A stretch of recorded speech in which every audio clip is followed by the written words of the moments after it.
నెల్లూరు జిల్లా జంగారెడ్డిగూడెంలో అంగన్వాడీ వర్కర్లు చేపట్టిన సమ్మె 28వ రోజు కొనసాగింది. సోమవారం పట్టణ మండల టీడీపీ, జనసేన, కాంగ్రెస్ నాయకులు సమ్మె చేస్తున్న అంగన్వాడీ వర్కర్లకు సంఘీభావం తెలిపారు. తెలుగుదేశం పార్టీ పట్టణ అధ్యక్షులు రావూరి కృష్ణ, మండల అధ్యక్షులు సాయిల సత్యనారాయణ, కాంగ్రెస్ నాయకులు మద్దాల ప్రసాద్, ముప్పిడి శ్రీనివాసరావు మాట్లాడుతూ అంగన్వాడీ వర్కర్ల న్యాయమైన డిమాండ్లను నెరవేర్చకపోతే వైసీపీ ప్రభుత్వం గద్దె దిగడం ఖాయమని విమర్శించారు.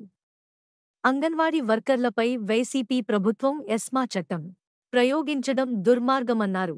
ఈ కార్యక్రమంలో టీడీపీ నాయకులు రాజన్న సత్యనారాయణ, ఆకుమర్తి రామారావు, కాంగ్రెస్, జనసేన, సిపిఎం, సేటియు నాయకులు, కార్యకర్తలు, పట్టణ మండల అంగన్వాడీ వర్కర్లు పాల్గొన్నారు.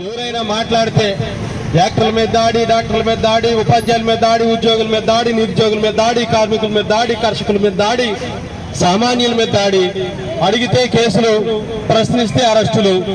ఇలాంటి పరిస్థితుల్లో ముందుగా ఈ రాష్ట్రంలో గొంతెత్తి చలో విజయవాడని ఈ రాష్ట్ర ప్రభుత్వాన్ని వణికించింది ఉపాధ్యాయులైతే, ఆ ఉద్యమ స్ఫూర్తిని కొనసాగిస్తూ ఈ రోజు వివిధ డిపార్ట్మెంట్ లో ఉన్న వాళ్ళందరికీ కూడా చైతన్యాన్ని రగిలించినటువంటి వర్గం ఎవరైనా ఉన్నారంటే ఖచ్చితంగా అంగన్వాడీ వర్గం.